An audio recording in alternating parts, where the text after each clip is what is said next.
नमस्कार, आप सभी का स्वागत है भाग्यम में। मैं हूं पंडित चंद्रशेखर शर्मा। दर्शकों, सबसे पहले हम बात करते हैं आज के दिन के पंचांग की।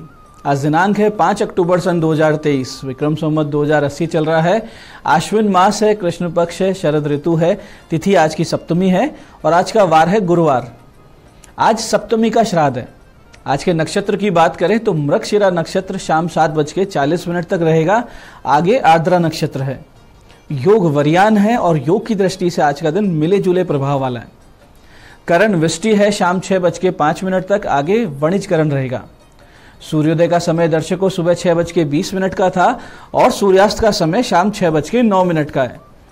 आज का राहु काल दोपहर 1:30 से दोपहर 3 बजे के बीच रहेगा, जिसे पूरी तरीके से टाल दीजिएगा क्योंकि इसमें कोई शुभ कार्य नहीं करते हैं और लंबी यात्रा पे नहीं निकलना चाहिए। अभिजीत मुहूर्त आज 11:51 से दोपहर 12:38 के बीच है। दिन में 4 बार दुष्ट मुहूर्त भी रहेंगे, इन्हें ध्यान से समझिए और सूझबूझ से टाल दीजिएगा। ये है सुबह 10:17, 11:04, दोपहर बाद 3 बजे और फिर 3:47 पर। आज का दिशा शूल दर्शकों दक्षिण दिशा में, तो पहली कोशिश तो यही रहेगी कि दक्षिण दिशा की यात्रा को टाल दें, लेकिन जाना बहुत जरूरी है, अनिवार्य यात्रा है, तो परिहार करके निकलें। परिहार इस प्रकार होगा कि दक्षिण की ओर मुख कीजिए, थोड़ा सा दही जीरा खाइए और 5 कदम पीछे चलिए। और ये जब प्रक्रिया आप करें तो इस दौरान भगवान श्री राम या अपने अपने इष्ट को हृदय में ध्यान करते हुए उनसे प्रार्थना कीजिए और फिर ये यात्रा कीजिए। दिशा शूल आपको परेशान नहीं करेगा।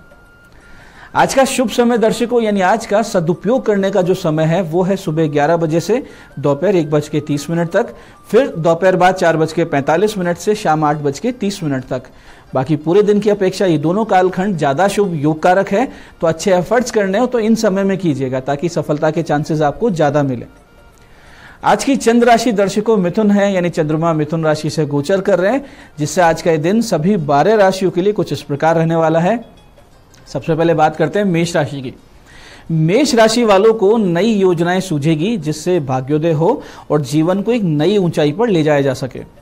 वहीं वृष राशि वाले अपनी कम्युनिकेशन स्किल से आगे बढ़ने के रास्ते तलाशेंगे और उन्हें रास्ते मिलेंगे भी। और मिथुन राशि वालों को आज भ्रम की स्थिति बनेगी, बहुत से कार्यों में क्या करें और क्या नहीं करें ये वाली मनोस्थिति बनी रहेगी। वहीं कर्क राशि वालों को व्यापार में कोई नुकसान हो सकता है या कोई बड़ा काम एकदम हाथ में आते आते निकल सकता है। वहीं सिंह राशि वालों को आर्थिक स्थिति सुधारने का कोई नया मार्ग सूझ सकता है और कन्या राशि वालों को प्रमोशन या बेहतर नौकरी के प्रस्ताव मिल सकते हैं। वहीं तुला राशि वालों को भाग्य देगा कुछ अच्छे व्यापारिक मानसिकता वाले लोगों से मित्रता का अवसर। और वृश्चिक राशि वालों को स्वास्थ्य करेगा परेशान, खास करके जो त्वचा रोगों से आपको समस्या आज हो सकती है। और धनु राशि वाले जो अविवाहित हैं उनको मिल सकता है अच्छा प्रस्ताव विवाह के लिए। और मकर राशि वालों को किसी विवाद में आपसी सूझबूझ और बातचीत से राहत मिलने की उम्मीद है। वहीं कुंभ राशि वालों को बुद्धिमत्ता से आर्थिक स्थिति सुधारने के योग बन रहे हैं। और मीन राशि वालों को घर में अशांति और अपमानजनक स्थिति का सामना करना पड़ सकता है, तो आप धैर्य बनाए रखिएगा। अब करते हैं आज के दिन की ज्ञान चर्चा, जो आपकी हमारी अंतर्दृष्टि प्रज्ञा को जागृत करेगी। फिर आगे समझेंगे उन विशेष उपायों को जो आपको समस्याओं से बाहर निकाल लाते हैं और जीवन में सफल बना देते हैं। अंत में करेंगे आज के दिन की ज्योतिष मंत्रणा और समाधान। दर्शकों, क्रोध से यथासंभव बचना चाहिए। क्रोध यानी कि जलते हुए कोयले को कसकर मुट्ठी में दबाए रखना। ये सामने वाले को नहीं जला रहा है, जिस पे हमने क्रोध किया है, ये हमें ही नुकसान पहुंचाता है। क्रोध के वक्त एड्रेनलिन और कॉर्टिसोल जैसे हार्मोन्स तेजी से शरीर में बनते हैं और ये शरीर के मेटाबॉलिज्म को खराब कर देते हैं, जिससे बहुत तरह के रोग होते हैं।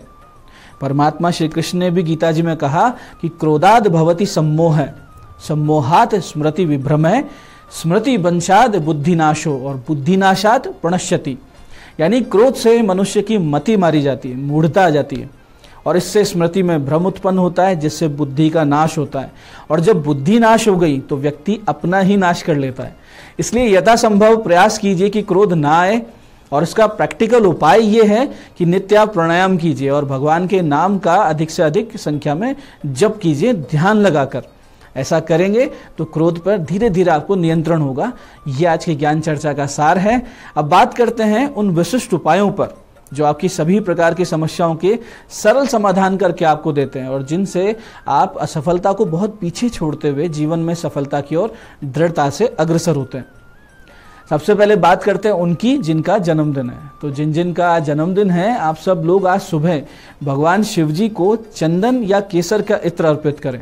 फिर शिवालय में 21 माला राम नाम की करें, यानी राम राम इस प्रकार से 21 माला करें और वापसी में एक साफ बिना कटा हुआ बरगद का पत्ता घर लेते आएं।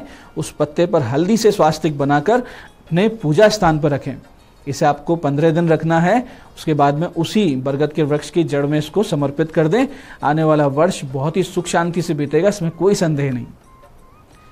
दर्शकों, आज श्राद्ध में पितृ शांति के लिए उबली हुई चने की दाल, हल्दी और गुड़ के साथ 2 रोटी बिना घी लगाए गौ माता को खिलाइए और शिवालय जाकर 11 शिव पंचाक्षरी स्तोत्र का पाठ करके और इस संपूर्ण क्रिया का जो फल है वो अपने पितृगणों को समर्पित कर दीजिए। इससे उनका आशीर्वाद भी मिलेगा और पितरों को शांति भी मिलेगी। ऐसे दर्शकों, बहुत बार व्यक्ति के लगातार प्रयासों के बाद भी कार्य सिद्धि नहीं होती। आप जहां भी प्रयास करते हैं या तो मना हो जाता है या फिर अनावश्यक विलंब होता है। ऐसा अक्सर विपरीत दशा और जन्म पत्रिका में कमजोर भाग्य यानी भाग्य का जो मालिक होता है उसको कमजोरी की वजह से ये स्थिति बनती है। तो ऐसे में पहले तो किसी योग्य विद्वान से अपनी जन्म पत्रिका का विशद अध्ययन करवाइए और इन दोषों का उपचार अवश्य करवाइए। साथ साथ एक बहुत ही विशिष्ट साधना आप अगर करते हैं तो भगवान गणेश जी प्रसन्न होंगे और आपके भाग्य के द्वार खोल देंगे। इसके लिए सफ़ेद चंदन या श्वेतार्क यानी सफ़ेद आंकड़े की जड़ का बने हुए गणेश प्रतिमा आप अपने घर में स्थापित करें। फिर नित्य पंचोपचार से उनका पूजन करें।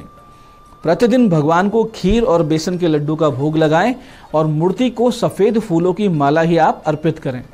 साथ साथ सफ़ेद तिल और दूध द्वारा भगवान को नित्य स्नान करवाएं और इस प्रकार पूरे विधि विधान से पूजन करके इस बहुत ही विशिष्ट मंत्र की 11 माला का जाप 33 दिन तक लगातार अगर आप करें तो फिर देखिए जीवन में कैसे चमत्कार होते हैं और जीवन से असफलता नाम का जो शब्द है पूरी तरीके से हट जाएगा। लगातार आपके कार्य आगे से आगे सिद्ध होने लगेंगे। जो मंत्र करना है वो इस प्रकार है, ओम गंग गणपते सर्व विघ्न हराय सर्वाय सर्व गुरुवे लंबोदराय ह्रीम गंग नमः। मंत्र फिर से समझते हैं, ओम गंग गणपते सर्व विघ्न हराय सर्वाय सर्व गुरुवे लंबोदराय ह्रीम गंग नमः। आप इसे कीजिए और इसका रिजल्ट देखिए, आप खुद चमत्कृत हो जाएंगे। ऐसी दर्शकों, जब आपकी ग्रह दशा अत्यंत ही विपरीत चलने लगे और लगातार उपायों के बाद भी आप समस्याग्रस्त बने रहें, असफलता पीछा ना छोड़ें, तो ऐसी स्थिति में नवग्रह शांति एक साथ करवानी चाहिए। सक्षमता हो तो रुद्राभिषेक भी करवाइए, नहीं तो नित्य एक समय पर गंगा जल मिला जल शिवलिंग पर अभिषेक कर महामृत्युंजय का जाप भी आपके बिगड़े हुए भाग्य को संवार सकता है। इसके अलावा कुछ छोटे छोटे नियम बना लीजिए, जैसे प्रातः मुंह अंधेरे एक फिक्स टाइम पर चींटियों के बिल के पास भुना हुआ आटा जिसमें बाजरा, जौ, उड़द का आटा अवश्य हो, देसी शक्कर यानी गुड़िया खांड हो और नारियल का हल्का सा तेल मिला हो, ये वहाँ बिल के पास डाल दीजिए। फिक्स टाइम हो, सूर्योदय से पहले पहले करें। और पहली रोटी गौ माता की, अंतिम रोटी श्वान की, ये अवश्य निकालिए। माताएं बहनें अपनी रसोई में अग्नि को भोग देना नित्य शुरू कर दें और अपनी थाली में से गौग्रास और कौवों के लिए एक टुकड़ा अवश्य निकालिए। अपनी कुल देवी देवता और पितृगणों को भी उनके अनुसार भोग तर्पण ये समय समय पर आप करते रहें। इसके साथ साथ अतिथि की सेवा चलती रहे, घर की साफ सफाई शुद्धता में कोई कमी कोताही ना बरतें। आधे घंटे अपने इष्ट का कोई भी पूजा नित्य घर में यानी नाम जब भी करें तो आधा घंटा कम से कम करें, तो 99% आपकी समस्याएं तो वैसे ही शांत हो जाएंगी। तो दर्शकों, ये थे आज के वो विशिष्ट उपाय जो आपको बहुत बड़ी समस्याओं से बाहर ला सकते हैं और आपकी मनोकामनाएं पूरी कर सकते हैं। अब बात करते हैं आपके सवालों की। आपके सवालों में आज हमारे पास जन्म पत्रिका आई है हमारे दर्शक राजेंद्र गौड़ जी की। 16 फरवरी 1981 का इनका जन्म है, 4:57 शाम को कोटा में।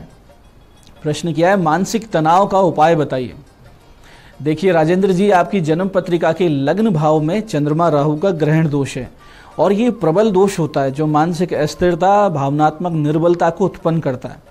इसके अलावा पंचमेश मंगल भी आपके अस्त होने से आपकी निर्णय क्षमता, विवेक बुद्धि और साहस एकदम कम है।